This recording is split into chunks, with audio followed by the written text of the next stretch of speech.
Yo pensaba hacer un comentario sobre algo que creo que es gravísimo, como lo dije en el día de ayer, que es la posición del bloque kirchnerista, encabezado por Oscar Parrilli, respecto de la ley de reforma judicial que se quiere sacar a los sopapos, de atropellada. Y ayer el senador Oscar Parrilli colocó un artículo para advertirle a los jueces que si son presionados por cualquiera, por amigos, por poderes económicos, por empresas y por periodistas, lo tienen que denunciar. Ya fijamos la posición. Uno a veces tiene la expectativa de que cuando escucha que un funcionario público mete la pata con contundencia, con deliberación, alevosía, esto hizo Oscar Parrilli, al día siguiente diga, bueno, che, la verdad que fue un error. Porque la verdad que escribir que si un periodista presiona con su opinión a un juez es de conocer varias cosas. Primero, que no se puede inventar un tipo penal de esta manera, que es que te dejo, ojo que te amenazo al periodista, porque es esto una amenaza. Y lo otro, no hace falta que Parrilli escriba que si hay una presión sobre un juez, el juez tiene que denunciarlo, porque es una obligación legal. Mira, los jueces son las personas con más poder en la Argentina. Carmen Argibay, una jueza que supongo será insospechada de ser considerada macrista o de la derecha ultraliberal o servidora del imperialismo, nombrada por Néstor Kirchner, tenía a veces la costumbre de reunir a algunos periodistas para hablar sobre temas de actualidad y escuchar. Era ministra de la Corte Suprema de Justicia, Carmen Argibay. Y una vez dijo esto: nosotros los jueces tenemos más poder que el propio presidente de la Nación, porque decidimos sobre la persona, sobre la libertad, sobre los bienes de esta persona, podemos tenerlos pendiendo de un hilo judicial durante mucho tiempo. Entonces, si un juez de la Nación se siente amenazado porque cualquier periodista, este que está hablando, dice que una causa no se está instruyendo bien, no se está realizando como corresponde, y Parrilli cree que con ese artículo los está protegiendo, o nos vio demasiada cara de ingenuos por ser prolijos en la televisión, o en realidad es una advertencia que nos está haciendo a todos los periodistas para avanzar sobre una de las libertades más importantes que tiene cualquier república, váyanse al Verdi, que es la libertad de expresión. No hay ninguna libertad absoluta. Pero las más absolutas, decía el que escribió la Constitución en 1853, y por quien tengo un especial respeto, decía que es la libertad de expresión. Hace no tanto, el presidente de la Nación dijo que no era una cuestión de libertades la cuarentena, o la no cuarentena, qué sé yo cómo hay que llamarla. Y yo pensaba, ayer Parrilli le demostró al propio presidente, ahora vamos a discutir que Parrilli no es Alberto, que Parrilli es Cristina. No, tampoco es Cristina. La verdad que es muy difícil interpretar a la coalición gobernante.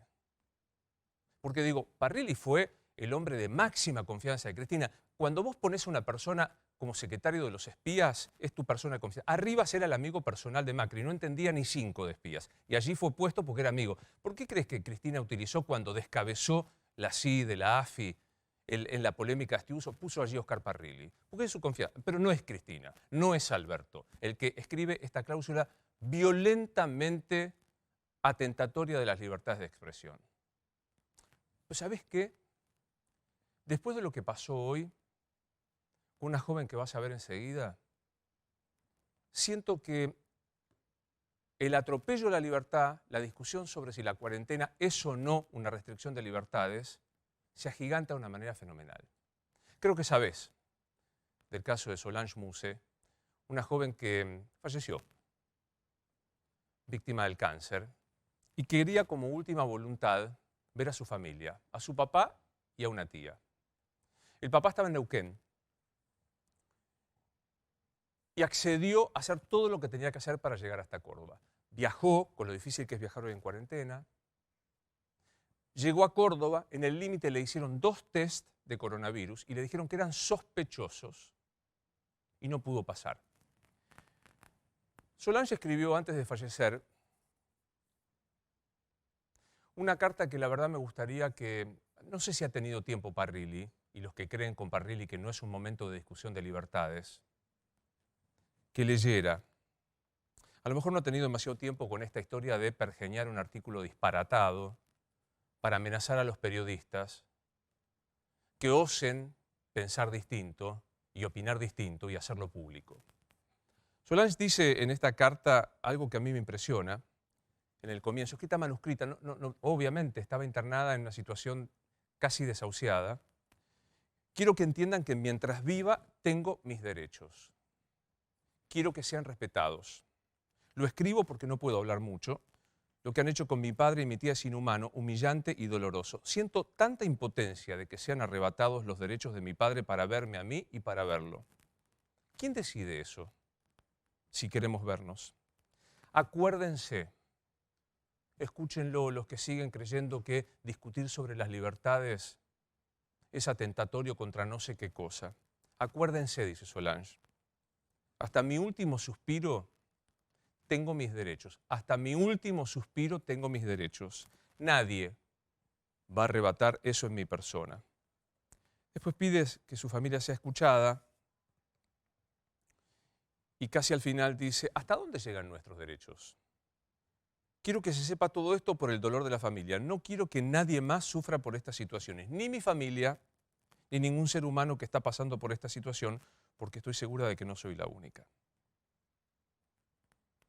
Amo a mi familia y nadie va a hacer lo que quiera con ellos.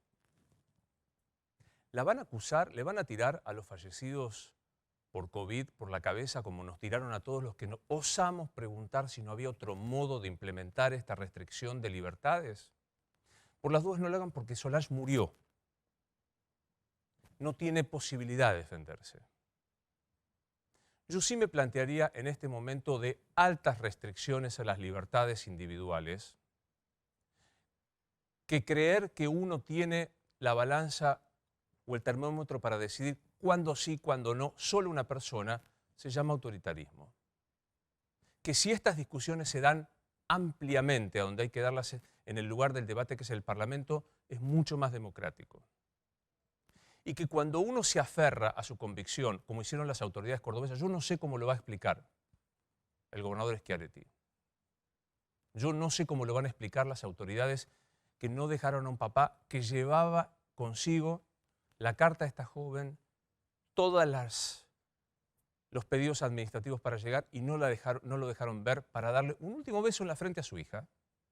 Yo sí sé que esa actitud es propia de lo que nos acusan de que debatir es desestabilizante, de los que nos dicen que nos tenemos que callar la boca frente a los jueces porque es más importante lo que ellos piensan que una opinión diversa, y que estamos debatiendo cuestiones de libertad. Solange es un caso horriblemente extremo, pero todos los días hay casos de los que quieren trabajar, de los que quieren transitar, de los que quieren cuidarse y colaborar con el Estado y que se aburren de recibir simplemente prohibiciones o un no, que en el caso de Solange terminó con una partida de este mundo de absoluta soledad.